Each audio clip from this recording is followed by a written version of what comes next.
नमस्कार विद्यार्थ्यांनो, मी अण्णा वैद्य, श्रीमती नरसम्मा कला वाणिज्य विज्ञान महाविद्यालय किरण नगर अमरावती। आज उपस्थित ऑनलाईन या लेक्चरसाठी जे BA भाग 3 सत्र 6चे जे विद्यार्थी आहेत त्या सर्व विद्यार्थ्यांचे स्वागत। विद्यार्थ्यांनो, मागच्या काही तासापासून आपण मृदुगंध भाग 3 या पुस्तकातील कविता, वैचारिक लेख व ललित लेख असा पोर्शन सुरू केलेला आहे आणि आज आपण बघणार आहोत या पुस्तकामध्ये समाविष्ट असणाऱ्या एकूण 6 कवितांपैकी सुरुवातीच्या 3 कविता आज आपण घेणार आहोत आजच्या या लेक्चरमध्ये। आपण याआधी मृदुगंध भाग 1 भाग 2 या पुस्तकातील वेगवेगळ्या मध्ययुगीन कालखंडातल्या कवींच्या रचना आपण अभ्यासल्या आहेत, त्या समजून घेतल्या आहे आणि हे सर्व संत साधारणतः चक्रधर स्वामीच्या कारकिर्दीपासून तर साधारणतः तुकाराम महाराजपर्यंत किंवा त्याही पुढे आपण ते सगळं अभ्यासलं आहे। मध्ययुगीन मराठी कवितेची ही जी प्रवाहित धारा आहे ही भक्तिधारा आहे मित्रांनो। या कालखंडामध्ये 400 ते 500 कालावधीमध्ये साधारणतः सगळ्या रचना ज्या लिहिल्या गेल्या त्या ईश्वर भक्तीपर रचना लिहिल्या गेलेल्या आहे, भक्तिमय अशा त्या रचना आहेत। आणि या सर्व संतांनी, विशेषतः संत कवींनी आपली जी प्रतिभाशक्ती आहे ती प्रतिभाशक्ती ईश्वर वर्णनामध्ये, ईश्वर गुणवर्णनामध्ये आणि अनुभूतीमध्ये खर्च केलेली आहे। आता आपण जी सत्र 6साठी ज्या 2 रचना अभ्यासणार आहोत संत कवी या शीर्षकांतर्गत, त्यातली पहिली रचनासुद्धा अशाच पद्धतीची आहे, थोडीशी वेगळी आहे। पहिली रचना आहे मित्रांनो शेख मोहम्मद यांची, जी 5 ओळीची अभंग रचना आहे, 5च ओळी आहेत छोट्या छोट्या। आणि दुसरी रचना आहे फादर थॉमस स्टीफन यांची, त्यांच्या 3 आणि 3 6 ओळी आहे। असा एवढाच भाग आपण आज शिकणार आहोत। हे बघा, ज्या काळामध्ये मुसलमान आले होते आणि इथे जी काही सत्ता होती परंपरागत राजांची ती उलथून मुसलमानांनी सत्ता काबीज केली आणि उत्तर भारतापासून दक्षिण भारतापर्यंत संपूर्ण भारत देशामध्ये या मुस्लिमांचं राज्य आलं, हे आपण इतिहासाच्या आधारे शिकलो आहे। याचाच परिणाम असा झाला मित्रांनो की काही मुसलमानांनी या देशाचा एकूण जो काही असं म्हणूया आपण की सत्ता काबीज झाली हे ठीक आहे, परंतु इथली जी काही धर्मव्यवस्था होती या धर्मव्यवस्थेच्या संदर्भात सुद्धा त्यांनी जवळून अभ्यास केला। काहींना हिंदूमधल्या काहींना बळजबरीने मुसलमान गेलं हेही आपण जाणता। मग अशातीलच काही होते की जे मूळचे हिंदू होते परंतु बळजबरीने ज्यांना मुसलमान केलं गेलं असेल, अशांनी सुद्धा आपल्या अंतर्मनामधल्या ज्या भावना होत्या परमेश्वराबद्दलच्या त्याही व्यक्त केल्या आहे। आपण जो कवी अभ्यासणार आहोत हा मुस्लिम आहे, शेख मोहम्मद असं त्याचं नाव आहे। आणि या उतार्यामध्ये या कवीचा परिचय देताना संपादक मंडळांनी त्या कवीबद्दल लिहिताना लिहिलं आहे की मराठी संत मंडळामध्ये कबीराचा अवतार म्हणून शेख मोहम्मद यांचा उल्लेख केला जातो। संत कबीर जे हिंदू आणि मुस्लिम या दोन्ही समाजाचे संत होते, त्या संत कबीरांनी ज्या पद्धतीनं दोघांनाही समान पद्धतीनं वागवलं तशाच पद्धतीनं मराठी भाषेतला कबीर म्हणून शेख मोहम्मदाचा उल्लेख केला जातो। मुस्लिम मराठी संत म्हणून त्यांचे उल्लेखनीय असे योगदान आहे। जातीने मुस्लिम आहे परंतु लेखन त्यांनी मराठीत केलं आणि म्हणून मग मराठी मुस्लिम संत म्हणून त्यांचा विशेष उल्लेख केला जातो। जनार्दन स्वामी जे आहे एकनाथांचे, हे यांचे गुरुबंधू। शेख मोहम्मदांनी मराठी, उर्दू, हिंदी, कारण या कवीचा कालखंड कोणता मित्रांनो? या कवीचा कालखंड आहे 1560 ते 1650, दीर्घ असा कालावधी आहे, म्हणूया आपण 90 वर्ष आयुष्य आहे त्यांचं। तुकारामाच्या समकालीन आणि तुकारामाच्या आधी, तुकारामापेक्षा हे ज्येष्ठ आहेत। तर पुढे असं लिहितात ही मंडळी की उर्दू, हिंदी आणि फारसी अशा वेगवेगळ्या ज्या भाषा होत्या या भाषांमध्ये शेख मोहम्मदांनी रचना केल्या। काही ग्रंथसंपदा त्यांची आहे, 3 वेगवेगळे ग्रंथ त्यांनी लिहिले, शिवाय काही स्फुट लेखसुद्धा त्यांनी लिहिले आहे। शेख मोहम्मद यांच्या काव्यात अहंकारादी विकारांशी कसे लढावे याचे वर्णन आले आहे। माणसाला जो अहंकार असतो या अहंकाराशी त्याने कसे लढावे या बाबतीतला विशेष उल्लेख त्यांच्या अनेक रचनांमध्ये येतो. हरी आणि अल्ला एकच असल्याचा महत्त्वपूर्ण संदेशसुद्धा यांनी यांच्या रचनांमधून दिला आहे. ज्या कोणत्या दैवताची आपण आराधना करतो तो XYZ देव असेल किंवा हरी म्हणू आपण त्याला, आणि जी मुसलमान मंडळी ज्या अल्लांच्या नावाने किंवा जयघोष करतात त्याला आपला सर्वस्व मानतात, तर त्याचं असं म्हणणं आहे शेख मोहम्मद या कवीचं की हे दोन्ही एकच आहे. शूद्र देवोपासना असेल किंवा उपासनेचे अमंगळ स्वरूप असेल, जन्मजात श्रेष्ठत्वाची जी खोटी कल्पना असेल, या सर्व विषयांवर अत्यंत रोखठोक पद्धतीनं मोहम्मद शेख यांनी प्रहार केला आहे. विठ्ठलाप्रती आपल्या मनामध्ये जो भक्तिभाव आहे शेख मोहम्मद यांनी प्रस्तुत अभंगातून तो व्यक्त केलेला आहे. ठीक आहे, शेख मोहम्मदाच्या परिचयाचा भाग संपून आता आपण ज्या 5 ओव्या 5 जे अभंग आहे त्या अभंगाकडे वळूया. 5 छोटे छोटे अभंग आहे आणि याच्यामध्ये हे स्पष्ट आहे की ज्या काळात शेख मोहम्मद काव्यरचना करतात त्या काळामध्ये प्रचंड जातीयतेने आणि एकूणच अस्पृश्यतेने हा व्यापलेला समाज होता. चातुर्वर्ण्य सिस्टीम ज्याला म्हणतो आपण, चातुर्वर्ण्य व्यवस्था ही काटेकोर पद्धतीनं पाळल्या जात होती. जो ज्या जातीत जन्माला आला ती जात ज्या पद्धतीनं श्रेष्ठ असेल तर तो व्यक्ती श्रेष्ठ असायचा, आणि जी जात शूद्र असायची ती शूद्रच असायची. आणि मुस्लिमांसारख्या लोकांना सुद्धा शूद्र. या शेख मोहम्मदांनी आपल्या रचनेमध्ये पहिल्या ओळीतून काय सांगितलं आहे. ऐसे केले या गोपाळे नाही सोवळे ओवळे. तत्कालीन जी अस्पृश्यता होती, चातुर्वर्ण्य जी व्यवस्था होती, चातुर्वर्ण्य व्यवस्थेमध्ये शूद्रांच्या वाट्याला जी काही उपेक्षा आली होती, जो काही त्यांच्या वाट्याला आपण म्हणूया शोषण आलं होतं, आध्यात्मिक क्षेत्रापासून त्यांना कसं दूर ठेवलं गेलं होतं, आणि म्हणून हा समाज हजारो वर्षापासून अज्ञानाच्या गर्तेमध्ये फसला होता. हे सर्व लक्षात घेऊन शेख मोहम्मद असं म्हणतात की ज्या कोण्या जगामध्ये जो कोणी माणूस जन्माला येतो त्या जन्माला येणाऱ्या प्रत्येक माणसाला जन्म देणारा जर ईश्वर असेल तर ईश्वराच्या दरबारी किंवा ईश्वर म्हणून त्याच्या वागणुकीमध्ये काही दिसते का असं भेदाभेद. म्हणून पहिल्या ओळीत शेख मोहम्मद आपल्याशी बोलतात की ऐसे केले या गोपाळे नाही सोवळे ओवळे. म्हणजे तुम्हा आम्हाला सगळ्यांना जर ईश्वरानं निर्माण केलं असेल तर ईश्वराजवळ कुठं सोवळे ओवळं आहे.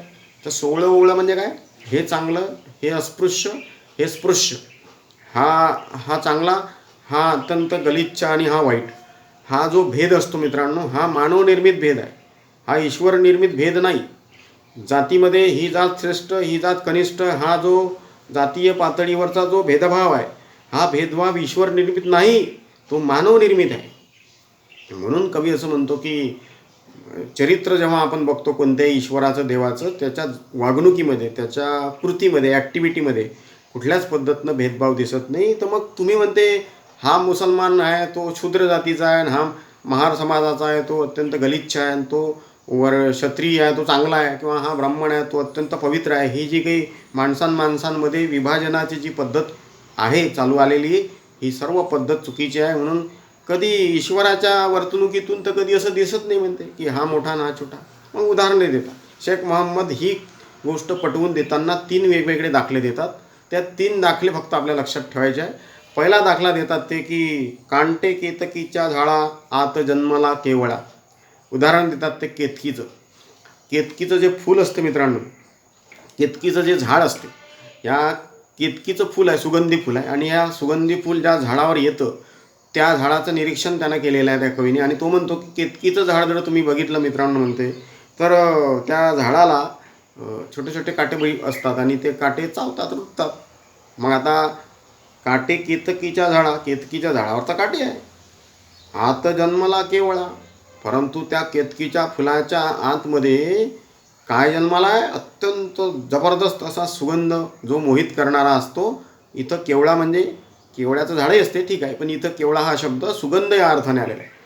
केतकीच्या काटेरी झाडावर उगवणाऱ्या फुलांमध्ये जबरदस्त मोहित करणारा असा सुगंध असतो. बरोबर आहे म्हणते. मग आता ते झाड काटेरी आहे म्हणून त्याला लोटतो काय म्हणते आपण, दूर नाही, किंवा त्याच्याजवळ जात नाही काय, जातो.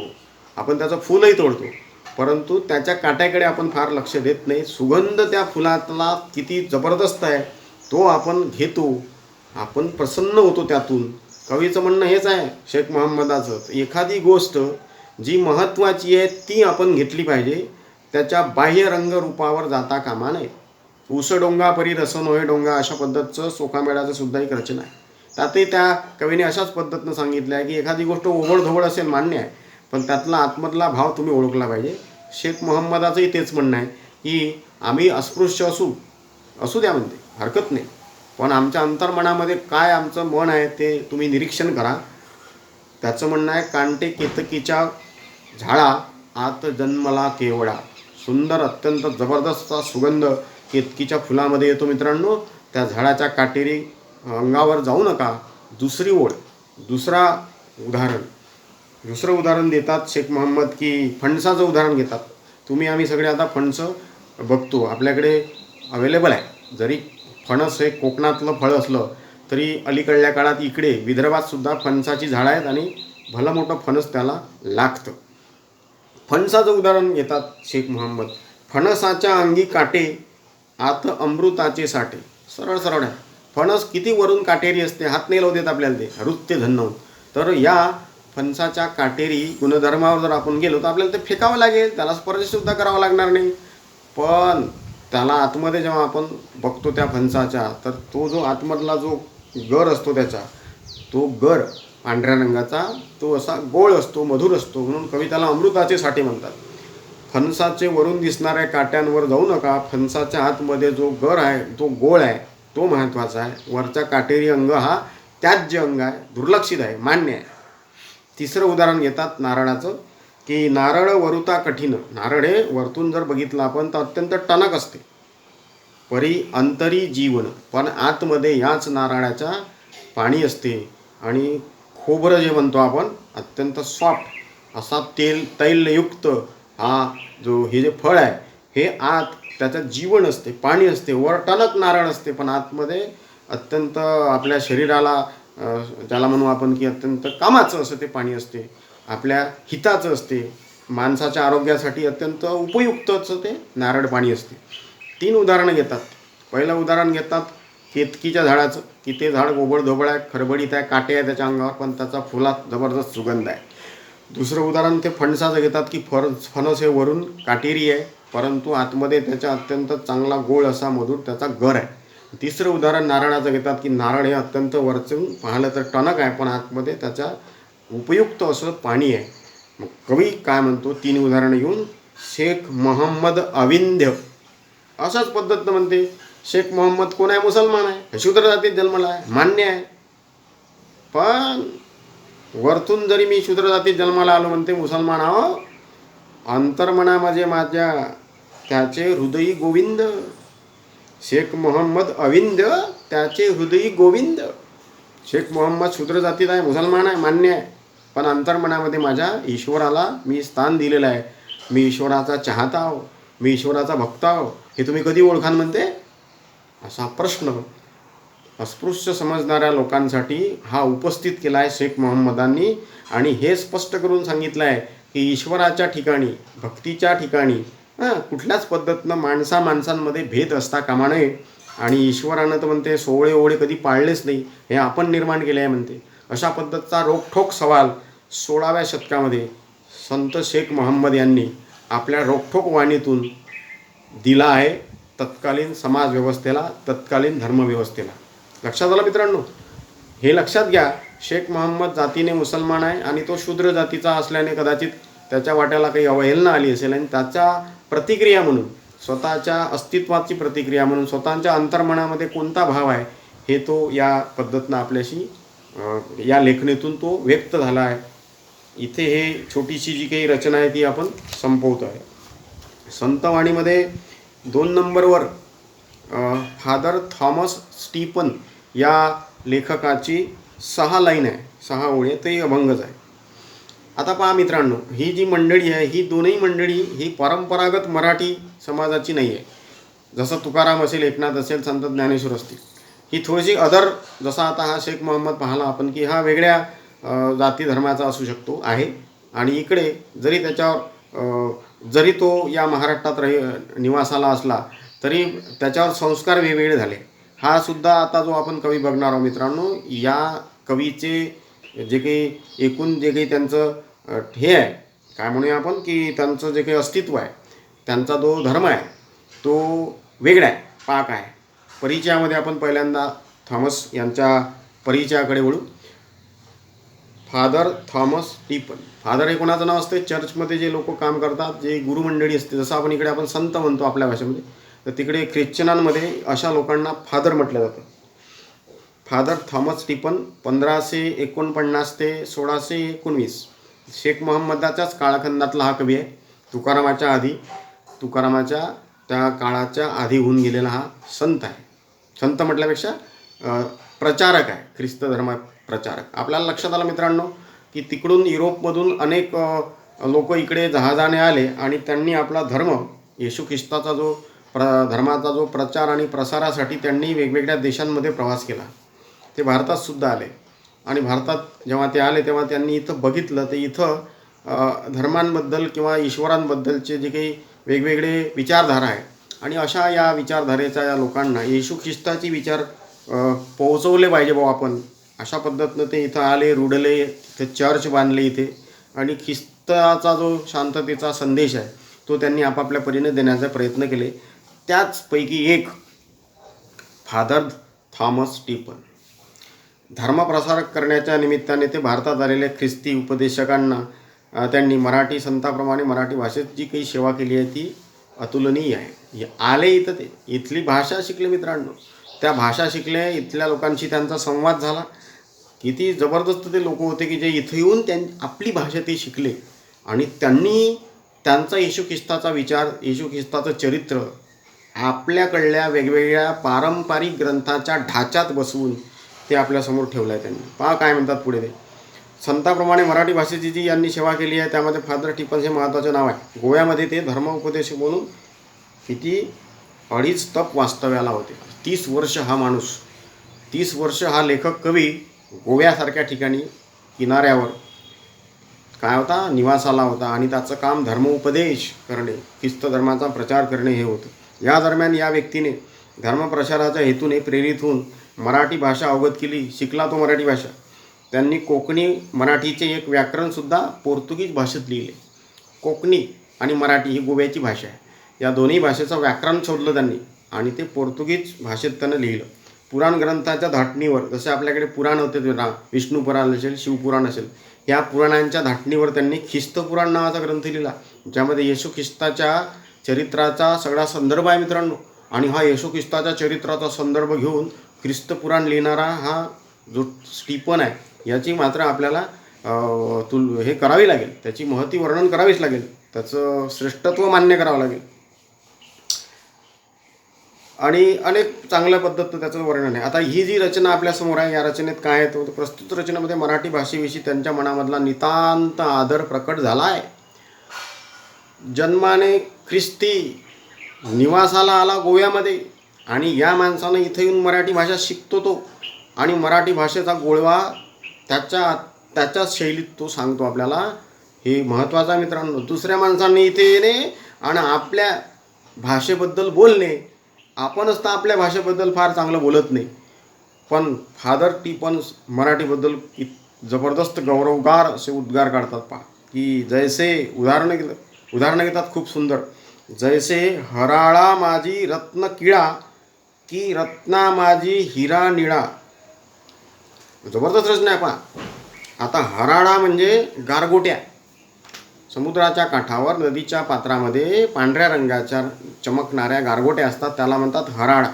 त्याचं म्हणणं काय पहा, जैशी म्हणजे ज्याप्रमाणे, हराळा माझी रत्नकिडा म्हणजे काय, आता त्या गारगोटींमध्ये रत्नाचं जसं एक स्वतंत्र वेगळंपण असते, तशाच पद्धतीनं रत्ना माझी हिरा निळा. रत्नामध्ये हिरा हा सर्वोच्च असतो. गारगोट्यांमध्ये चमकणाऱ्या रत्नांना किंमत असते आणि मग इकडे रत्नामागे हिरा, सगळे जे रत्न जमा होतात वेगवेगळे, त्यामध्ये हिऱ्याला महत्त्व असते. गारगोट्यांमध्ये रत्नाला महत्त्व असते आणि सगळे रत्न जेव्हा जमा होते त्यामधून हिरा सर्वोच्च असतो. स्टेप बाय स्टेप वर्णन करतात फादर. तसंच म्हणते भाषा माझी चोखडा, भाषा मराठी. भाषा म्हणते तो, त्याचा उच्चार थोडासा वेगळा आहे, तो मुळामध्ये युरोपियन आहे. त्याचं काय म्हणणं आहे, पहिल्यांदा तर त्यांना 2 स्टेप सांगितल्या की गारगोट्या आहे आणि या गारगोट्यांच्या सगळ्या गयाड्यामध्ये एक चांगल्या पद्धतीचं रत्न आहे, त्याला महत्त्व आहे गारगोटीपेक्षा. मग रत्न जमा झाले तर असे अनेक रत्न वेगवेगळे एका जागी जमा केल्यानंतर मग त्या सगळ्या रत्नांमध्ये हिरा नावाचं जे रत्न आहे, चमकदार असं, अत्यंत कठीण आणि ज्याचा प्रकाश खूप दूरवर फाकल्या जातो, असं या हिऱ्याला ज्या पद्धतीनं महत्त्व आहे, तशाच पद्धतीने भाषा जी काही आहे या देशात वेगवेगळ्या, त्यामध्ये सर्वोच्च खूप सुंदर अशी मराठी भाषा आहे म्हणते. हे मी मान्य करतो म्हणते. काय म्हणते तू, मूळचा युरोपियन माणूस इथं येतो आणि मराठी भाषेची तुलना करतो इतर भाषासोबत आणि तिचा गोळवा गायतो. मित्रांनो, हे खूप महत्त्वाचं आहे. तैसी भाषा माझी चोखडा मराठी भाषा. पुढे आणखी दुसरं उदाहरण देतात. ते पहिलं उदाहरण त्यांनी त्या गारगोटीने हिऱ्याचं घेतलं आणि त्याच्यात हिरा जसा श्रेष्ठ आहे तशीच मराठी भाषा सगळ्या भाषांमध्ये श्रेष्ठ आहे असं सांगितलं. दुसऱ्या उदाहरणात पहा काय घेतो तो, जैसे पुष्पा माझी. पुढे फादर स्टीफन असं म्हणतात दुसऱ्या उदाहरणातून की ज्याप्रमाणे म्हणते पुष्पा माझी पुष्पमोगरी. फुलांमध्ये सर्वात सुगंधी फूल म्हणून मोगऱ्याच्या फुलाचा संदर्भ असते. मित्रांनो, फुलांमध्ये ज्या पद्धतीनं मोगऱ्याचं फूल हे सुगंधी आहे, तसंच सुगंधामध्ये की परिमळा माझी कस्तुरी. सगळे जे सुगंध असतात सगळे जगातले, त्यामध्ये कस्तुरीचा सुगंध हा सर्वोच्च किमतीचा असतो. म्हणजे फुलांमध्ये मोगऱ्याचा सुगंध अत्यंत पवित्र असतो आणि सुगंधित असतो, तसंच सगळ्या सुगंधांमध्ये ज्या पद्धतीनं कस्तुरीचा सुगंध हा अत्यंत ग्रेट असतो. तसंच म्हणते भाषा माझी साजिरी मराठी. सगळ्या भाषांमध्ये माझी मराठी अत्यंत साजरी आहे. ह्याबद्दलचा अत्यंत चांगला विचार, मराठी भाषेबद्दलचं खूप गोड कौतुक हा कवी करतो. पखियामध्ये मयूर, रुखियामध्ये कल्पतरू, भाषा माझे मानू थोरू, मराठी एसी. म्हणजे पंखियामध्ये मयूर, पक्ष्यांच्या जातीमध्ये सर्वोच्च जो पक्षी आहे तो मोर आहे.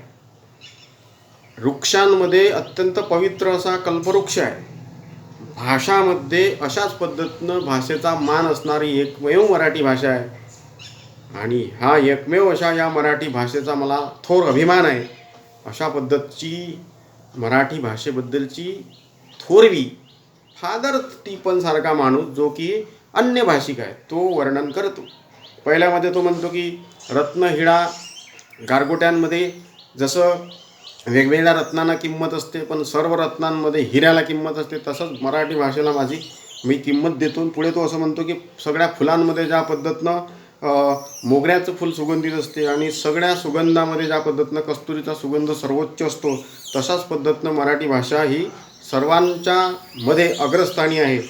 आणि पक्षामध्ये ज्या पद्धतीनं मोर आहे, तशाच पद्धतीनं वृक्षांमध्ये जसा कल्पतरू आहे आणि भाषामध्ये अशाच पद्धतीनं मराठी भाषेचा सन्मान आहे म्हणते, ती सर्वोच्च स्थानी आहे.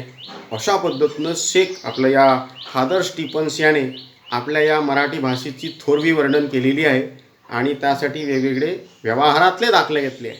व्यवहारातले दाखले घेऊन तो मराठी भाषेबद्दलचा गोळवा, मराठी भाषेबद्दलचा गौरव करतो आहे. तोही एक दुसऱ्या जाती धर्माचा, दुसऱ्या भाषेचा, ज्याची मातृभाषाच मुळी मराठी नाही आहे, अशा या माणसाने आपल्या मराठी भाषेचं कौतुक करावं, हे मोठेपण आहे. आणि म्हणून फादर स्टीफन यांची ही रचना आपल्यासमोर ठेवल्या गेली आहे.